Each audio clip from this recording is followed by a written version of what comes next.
winning of the war in the Pacific, was superintendent of West Point, bringing democracy to Japan.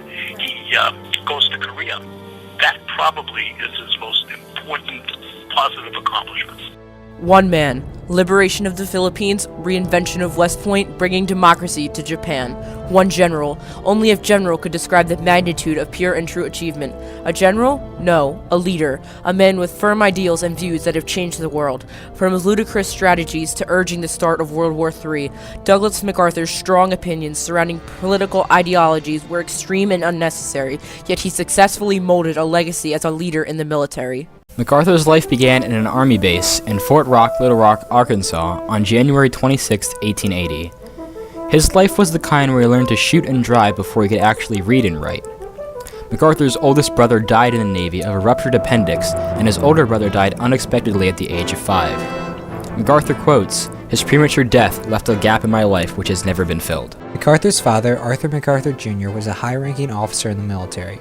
Young MacArthur was inspired by his father's valiant bravery and aspired to one day be able to follow it. Starting this journey at the age of 9, MacArthur began to show off his academic and athletic proficiency in school, already proving to be extremely advanced for his age. Throughout MacArthur's early life, he strived to attend the West Point Military Academy. After years of hard work and good grades throughout high school, MacArthur was accepted into the prestigious academy in 1898. By the end of his schooling in 1903, he sustained the second-best record in the school's history. Due to his achievement at West Point, MacArthur was promptly appointed as second lieutenant in the Engineers. This entailed the first true leadership position he had, being in charge of the routine duties with the Engineers for 3 years in the Philippines, beginning to love the unique string of islands.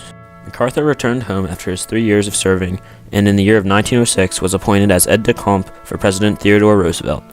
In 1908, MacArthur also began to teach in numerous army institutions around the country, educating miners on the ways of the military. As World War I began, MacArthur was working various military jobs in Washington, no longer the aide-de-camp for Roosevelt.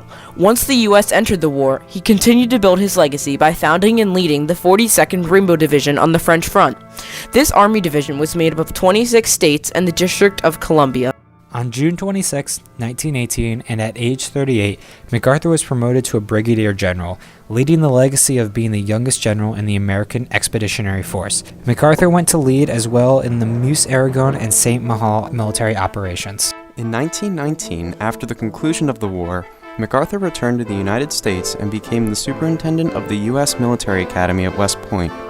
He updated the curriculum to fit more modern ideas and teaching styles and made athletics a core part of the program. These innovations were met with strong resistance at the time, but the legacy can still be observed today throughout the rigorous programs at West Point. After leaving West Point, MacArthur returned and served 2 more military tours where he led in his beloved Philippines between 1922 and 1928. After returning home from a second tour, President Herbert Hoover appointed MacArthur as the U.S. Army Chief of Staff. He was also appointed as the youngest general in the field at the age of 50. In 1932, the midst of the Great Depression, a group of World War I soldiers calling themselves the Bonus Army marched on Washington, D.C. requesting their veteran bonuses due to be paid in 1940. Tolerating absolutely none of this, MacArthur immediately exercised his leadership position in the government to use military force to disperse these gatherings. MacArthur associated the Bonus Army with communist ideals, which caused his fierce reaction. General MacArthur was very outspoken, and he openly expressed his extremely negative opinions on communism. He used his leadership position in the military to instill this attitude to many Americans alongside him, and brought on waves of hatred toward this so-called evil political system. In 1935, MacArthur was tasked with creating an armed force for the Philippines for defense purposes. He was sent there as a military advisor to the Commonwealth of the Islands. Despite his major advances, MacArthur was notified on August 6, 1937, that he was to return to America. Upon learning he was scheduled to return for duty in the United States, MacArthur resigned from the military, stating that his mission in the Philippines was not yet finished. When World War II began, the Japanese immediately began to invade the Philippines. 3 months after the Japanese invasion, MacArthur received a letter from President Roosevelt that ordered him to leave the Filipino Defense Forces and flee to Australia. This upset MacArthur greatly to leave his soldiers behind to fight the incoming Japanese. He obeyed despite his love for the islands and uttered possibly his most famous quote before he left and said, "I shall return," set to become true 2 years later. Once MacArthur had recuperated in Australia, he came up with a plan which is now famously referred to as island hopping. This was a military tactic in which the Allies would capture small Pacific islands that were not heavily guarded by the Japanese to gain ground quickly. On August 20th, 1944, MacArthur finally fulfilled his promise of returning when the Allies invaded the island of Leyte in the Philippines. This Battle of Leyte resulted in the destruction of most of the Imperial Japanese Navy carriers, battleships, and other cruisers around the islands. Using the newly created base on Mindoro on January 9, 1945, the Allies attacked Luzon in the Philippines, which forced the surrender of the Japanese. MacArthur continued his island hopping strategy throughout Okinawa and Iwo Jima, and even prepared to invade Japan, but instead the U.S. dropped 2 nuclear bombs to end the war.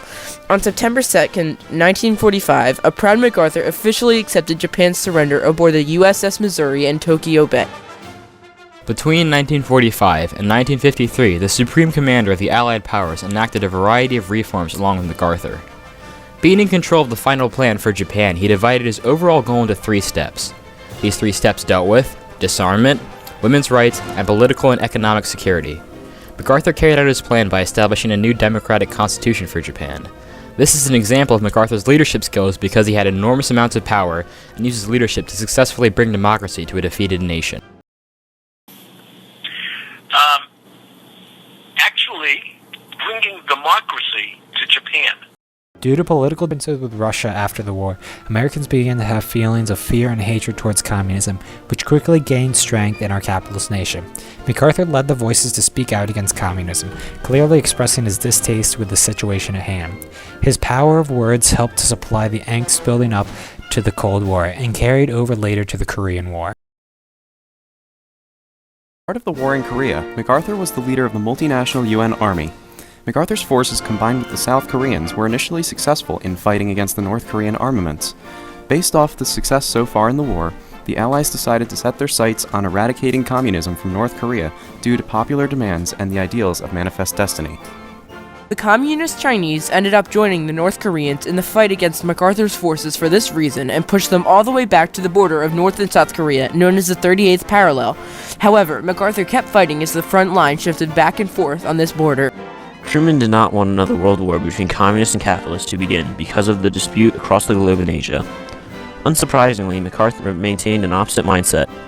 Any type of surrender would be appeasement to the communist evil, which was not acceptable. In March of 1951, MacArthur wrote a letter to a supporter of his in Congress saying that there was no substitute for victory, meaning that there was no victory unless the opponent is demolished. Seeing no other option to the problem regarding the Chinese in Korea, MacArthur asked Truman for permission to impose nuclear bombs on the Chinese in an attempt to take down these Chinese nationalists. Not wanting to start World War III with nuclear weapons, however, Truman rejected MacArthur's ideas to his dismay. MacArthur was too outspoken for Truman. After his recent clash concerning the Chinese and the bombs with the president, Truman fired MacArthur from his position as a 5-star general. MacArthur was a brilliant military strategist, but Truman evidently made the right call by firing him. MacArthur was so heavily against communism that his hatred for it began to cloud his judgment.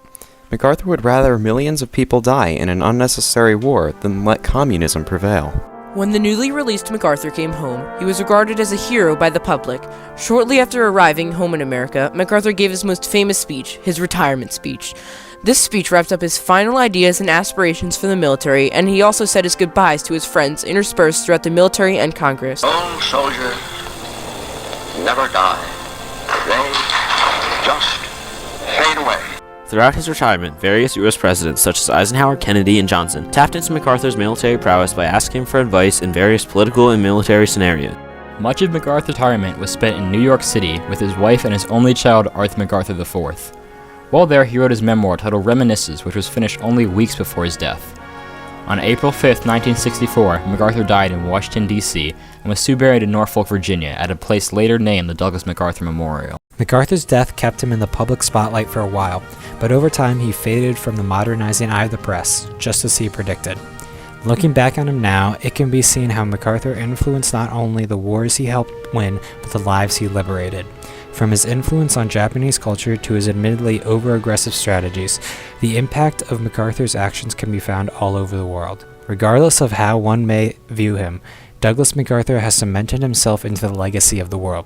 Douglas MacArthur's strong opinions surrounding political ideologies were extreme and unnecessary, yet he successfully molded a legacy as a leader in the military.